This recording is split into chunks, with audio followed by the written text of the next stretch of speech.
From 1878 to 1968, there were 71 lake captains that called Bayview, Wisconsin, on the shore of Lake Michigan, their home. While they lived here, they captained 195 different ships, from tugboats to schooners to steamships, in voyages that took them to every one of the Great Lakes. Join us now for another episode of Bayview, Town of Lake Captains, where we explore not only these captains, but also their ships, their homes, their families, and their lifetime of sailing adventures on the Great Lakes.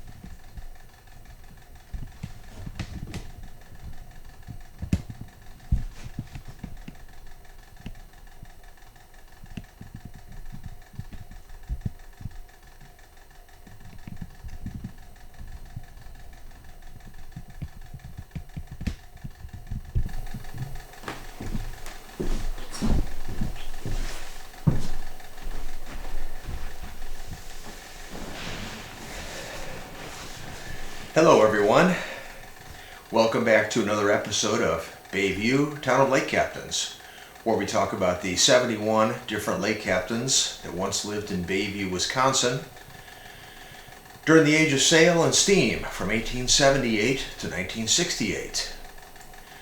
This video, like the others, is presented and sponsored by the Historic Bayview Lake Captains Society.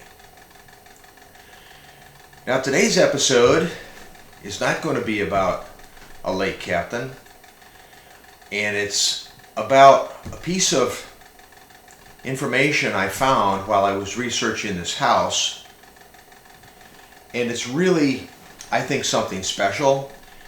In and of itself, it's kind of not a whole lot happening, but what happened as a result of it was very significant, and the person that engaged in it was significant. And that person's name was Andrew Carnegie. And for a brief moment, he was involved, so to speak, and you'll find out in the video coming up, with the Bayview rolling mill.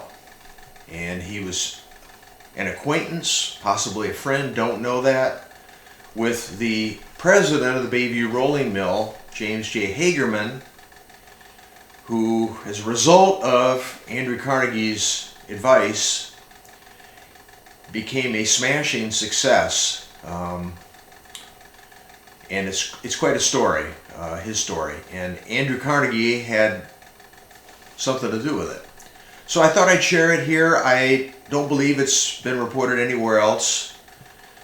Could be, you never know, but I found it when I was researching this house and the man that built it, William Draves, and then that led me to James Hagerman, and then while researching Hagerman, I discovered his connection with Andrew Carnegie. So that's how I found it, and I thought, well, you know, it's kind of a big deal.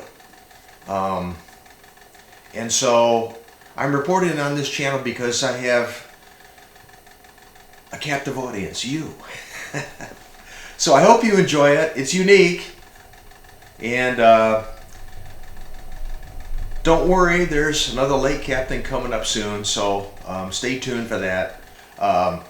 Hang in there. Hope you enjoyed this one, and I will see you in the next episode. Okay, bye-bye.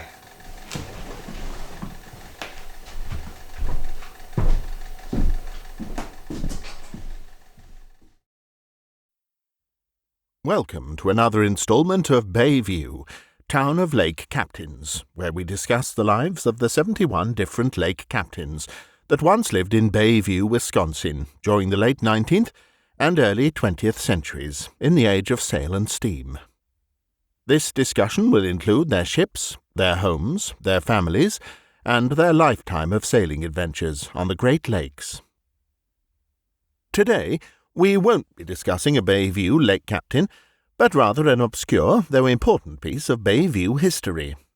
This episode is about how the late 19th and early 20th centuries nationally famous steel magnate Andrew Carnegie helped to improve the Milwaukee Iron Company, more commonly referred to today as the Bayview Rolling Mill. This occurred because of the business relationship Carnegie had with James J. Hageman, president of the rolling mill. Hageman lived in a home on Winchester Street on the corner of East Bay Street in Bayview at the time of this true story. We have already produced an episode dedicated exclusively to Mr. Hageman on this channel, link in the description box. However, this did not include a discussion of Hageman's connection with Carnegie, which we will now be discussing here. To be sure, Carnegie's contribution to improving the mill, while significant, only happened once and wasn't anything dramatic in its nature. However, it was highly important in its impact and resulting outcome.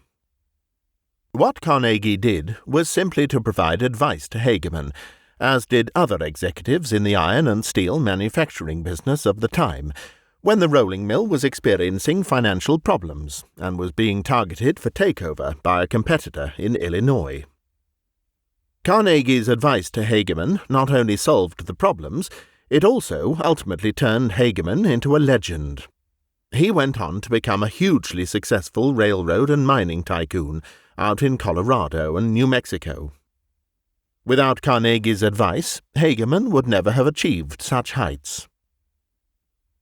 Commander Mintline, author of this series and this channel, came across this information about Andrew Carnegie's connection with Bayview while researching his book, A Brother Helps His Sister, The True Story of William A. Draves, the schooner Arctic, and the house at 515 East Lincoln Avenue. Further details, as well as the sources for this story, are to be found there. We will now proceed. In order to best convey Carnegie's connection with Bayview's rolling mill, it is first necessary to provide some background about the mill's first manager and president, James J. Hageman, as well as what was happening with the mill at the time Carnegie became involved. James J. Hageman was hired by lake captain, shipping magnate, and Milwaukee Iron Company founder and owner Eber Brock Ward in 1866, as that iron company's first manager. Ward came to know Hageman through Hageman's employment as a purser on one of Eber Brock Ward's ships. After a few years, the Milwaukee Iron Company, more commonly known today as the Bayview Rolling Mill, named James J. Hageman as its president. Hageman became famous enough in Milwaukee during this time that a new tugboat that was to ply the Milwaukee harbor and surrounds was named after him in 1872. Right about this same time, 1872 or 73, while Hageman was still president of the rolling mill, he joined with Bayview resident and brother-in-law George L. Graves to establish the George L. Graves and Company Iron Foundry on the north side of Bay Street, directly opposite Winchester Street. Both men were to soon live in homes opposite this foundry and opposite each other on the east and west sides of Winchester Street, adjoining Bay Street. Graves on the east side from 1873 through 1877, and Hageman on the west side from 1876 through 1877, though possibly earlier as well. Hageman is last recorded as president of the rolling mill in 1877, while he lived on Winchester Street. Graves ran the foundry, Hageman was his partner, and the business, by all accounts, was successful. It is now here, at this point in the story, that Andrew Carnegie's connection with the Bayview rolling mill comes to light. It all has to do with Carnegie, who was heavily involved in the iron industry in Pittsburgh before moving on to steel, being a business acquaintance and perhaps even a friend with Hageman, though confirmation of a friendship is not known. They most likely came to know each other from doing business in the iron trade as the U.S. Industrial Revolution really took off after the end of the Civil War. This connection is likely how Hageman came to desire and seek Carnegie's advice.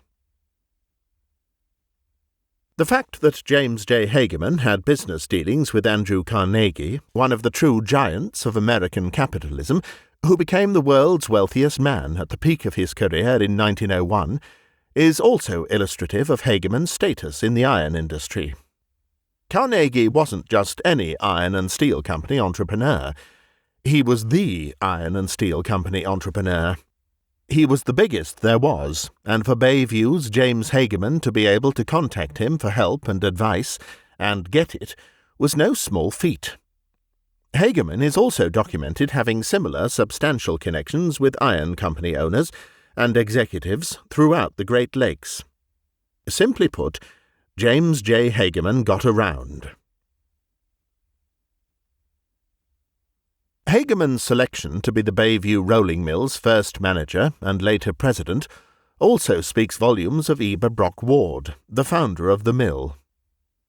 Great leaders are often known for their great choices of people they choose to work for them, and Eber Brock Ward certainly proved that concept right when he chose Hageman to be his protégé in Bayview. With this introduction on how James Hageman came to know Andrew Carnegie, we will now proceed with the specifics of how Hageman came to seek and use advice from Carnegie that not only greatly improved the Bayview rolling mill, but also launched Hageman to national business tycoon status. It happened like this. In 1875, the Milwaukee Iron Company, aka Bayview Rolling Mill, was failing.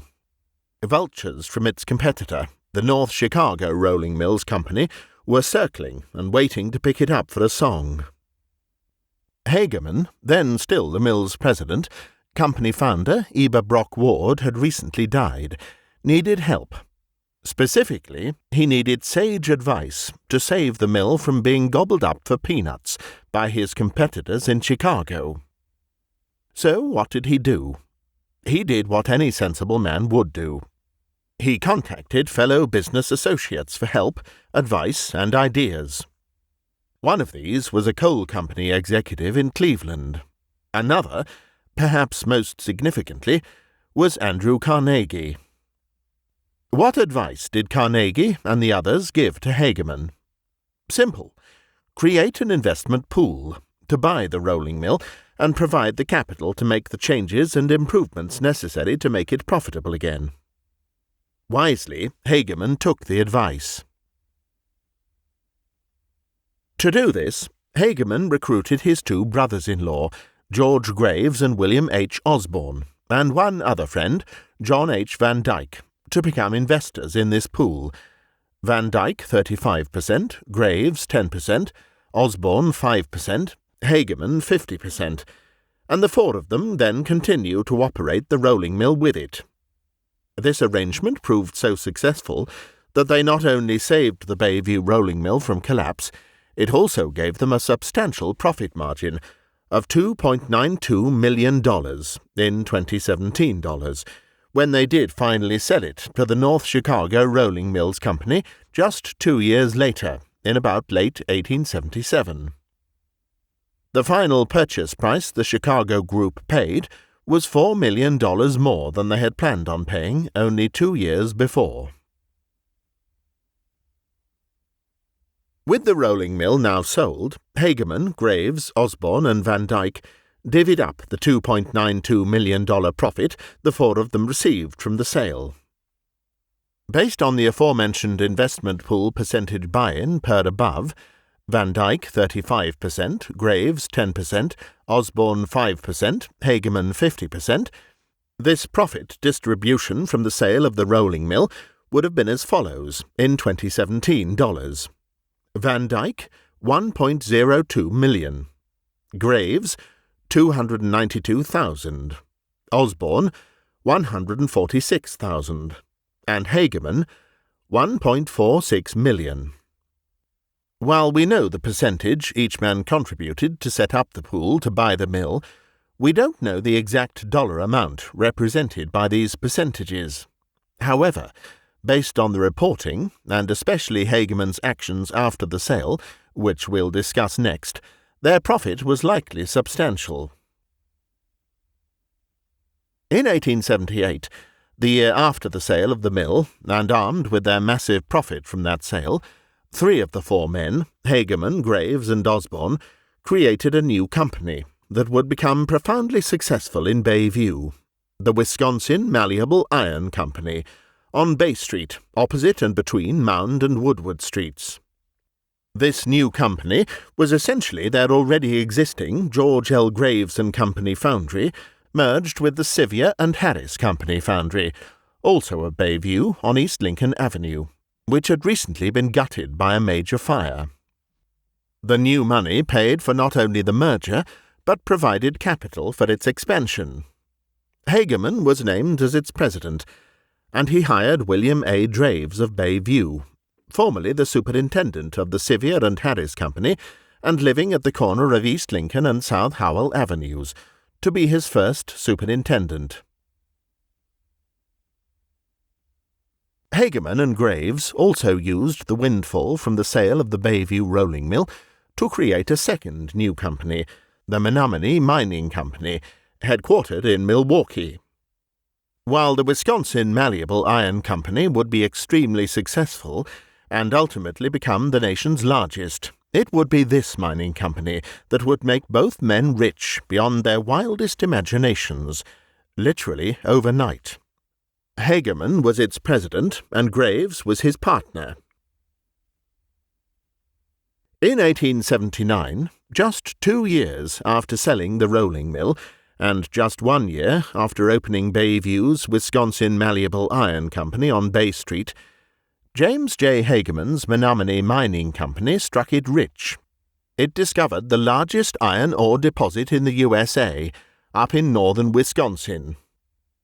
Hageman immediately left his home in Bayview on Winchester Street for a swankier address on Grand Avenue in Milwaukee. He then soon after left for Colorado and New Mexico, where he discovered huge silver and other valuable metal and mineral deposits, built his own railroad to service these mines, built the first standard gauge railroad across the Rocky Mountains, and lots more. He became hugely wealthy and famous. He has a town named after him in New Mexico, and the mansion he built in Colorado Springs still stands today and is part of that city's historic walking tour. He also became a philanthropist, using his newfound wealth to support Colorado College.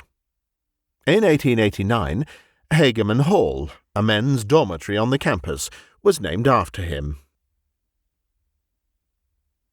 2 books have been written about him: The Lives of James John Hageman, builder of the Colorado Midland Railroad, by John J. Lipsey, 1968, and Meeting the Train, Hageman, New Mexico and Its Pioneers, by the Hageman Historical Society, 1975. If the reader were to envision the classic late 19th century miner seeking his fortune out west, it would be Hageman. He died in Italy in 1909, and the family brought his body home for burial in Milwaukee's Forest Home Cemetery. See a previous episode on this channel, specifically dedicated to James Hageman, for more details and sources, link in the description box. But the basis for all of this success must be remembered. It came directly from the advice that Andrew Carnegie and others gave him. It was Carnegie and these other associates that advised Hageman to create an investment pool to buy the Bayview rolling mill, improve it, make it profitable again, and then sell it at great profit, that launched James J. Hageman to national prominence. It was the money he got when he sold his share from the profits of the sale of the rolling mill that let him create the hugely successful Wisconsin Malleable Iron Company on Bay Street, eventually becoming the nation's largest, and maybe more importantly, let him also create the Menominee Mining Company that hit the jackpot, finding that motherlode of iron ore in northern Wisconsin. Without Carnegie's advice, or if Hageman elected not to take it, none of this fame and fortune that came Hageman's way would have happened. He would never have had the money to start up either company, especially Menominee Mining Company, that turned him into a multi-millionaire, literally overnight. Perhaps just as interesting, none of this information about Hageman using the money he gained from the sale of the rolling mill to launch him into prominence out west is discussed or even mentioned in either of the two aforementioned books about him. His discovery of the massive iron ore deposit is, but not how he got the money from the rolling mill sale to start the mining company. So remember, you heard it here first. There is an interesting epilogue to this story regarding Andrew Carnegie. Growing up in poverty in Scotland, where his father was a hand-loom weaver who was replaced with machines during the growing Industrial Revolution, Carnegie immigrated with his parents to Pittsburgh, Pennsylvania, in the USA, in 1848 at age 12. He became involved first with iron and then with the brand-new steel industry, and by 1901 had become a steel magnate and the world's richest man. After this spectacular achievement, Andrew Carnegie spent the rest of his life giving his money away. Here is an excerpt from a biography about him, published by the U.S. Library of Congress. Quote, "He believed in the gospel of wealth, which meant that wealthy people were morally obligated to give their money back to others in society." Carnegie had made some charitable donations before 1901, but after that time, giving his money away became his new occupation. In 1902, he founded the Carnegie Institution to fund scientific research and established a pension fund for teachers with a $10 million donation. Throughout his life, Andrew Carnegie loved to read, so it made sense that he wanted to give money to support education and reading. When Carnegie was a young man, he lived near Colonel James Anderson, a rich man who allowed any working boy to use his personal library for free. In those days, America did not have a system of free public libraries. Carnegie never forgot Colonel Anderson's generosity. As a result, Carnegie supported education. He gave money to towns and cities to build more than 2,000 public libraries. He also gave $125 million to a foundation called the Carnegie Corporation to aid colleges and other schools. By 1911, Carnegie had given away a huge amount of money, 90% of his fortune. Unquote. It must be remembered that taxation of income didn't begin in the USA until 1913. This means that nearly all of Andrew Carnegie's personal fortune that he gave away couldn't be deducted on or from his income tax, because this tax didn't exist yet. So, all of the money he gave away to others was his own. The specific number of libraries in the USA that Andrew Carnegie funded the construction of totaled 1,681 public libraries, nearly half of the total 3,500 libraries in America, plus 108 academic libraries, bringing the cumulative total to 1,789 libraries that he built. All told, it's been estimated that Carnegie's total financial support just for these libraries, he supported other causes as well, was about $1.13 billion in 2025 dollars. In fact, if all of his financial donations to education mentioned above, in addition to the libraries, are totaled up and converted to 2025 dollars, the additional $10 million to the Carnegie Institution, $125 million to the Carnegie Corporation and the libraries, the total reaches an astonishing $6.3 billion in today's money. Bayview's James J. Hageman was undoubtedly proud to have known Andrew Carnegie.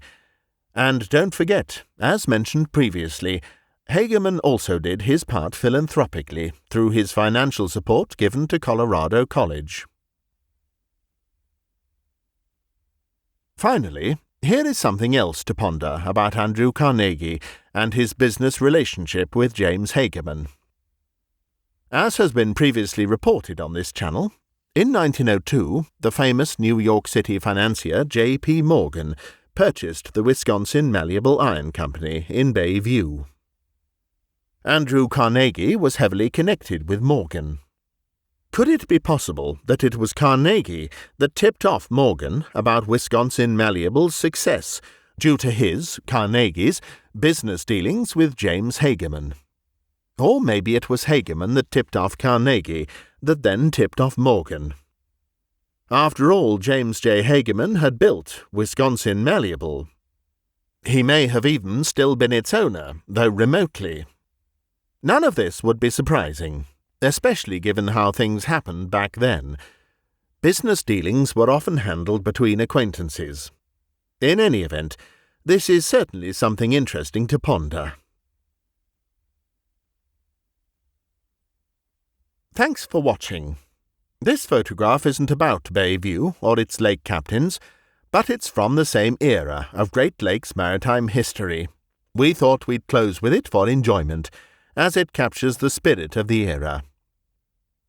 If you'd like to read more details about Andrew Carnegie and his connection with Bayview, as well as the sources for the information contained in today's video, you can find these and more in the book A Brother Helps His Sister, The True Story of William A. Draves, The Schooner Arctic and the House at 515 East Lincoln Avenue.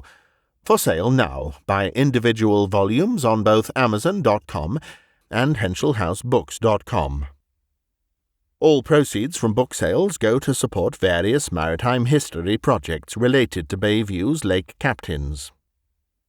One of these is a plaque and marker with the captains' names and addresses on it, as part of the creation of the Bayview Lake Captains Historic District, which will be the first of its kind in America.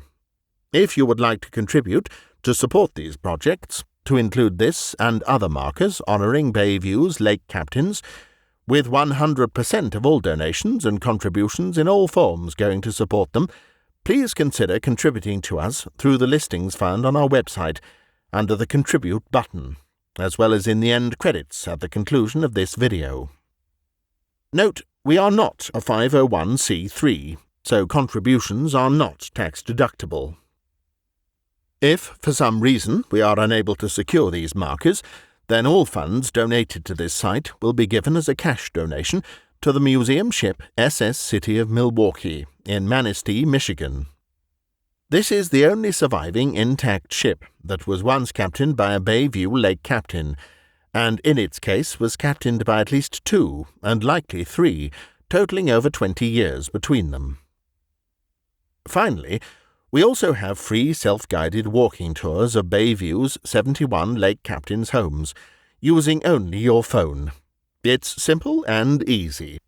Just go to our website shown here, find the item on the menu bar at the upper left named Free Self-Guided Walking Tours, and then scroll down to find the map with instructions. Zoom in by street. When you find a captain's house you're interested in, click on it and details appear on the right, along with a link to the YouTube episode from this channel that provides the biography of the captain that lived there. You can also read about his sailing adventures while living in that particular house by going to the website menu item Sailing Adventures and looking up his name. It's free, fun, and available any time you're out walking. Just bring along your phone. I'm Simon Stanhope, narrator for these episodes. Join us again soon for the next chapter of Bayview, Town of Lake Captains.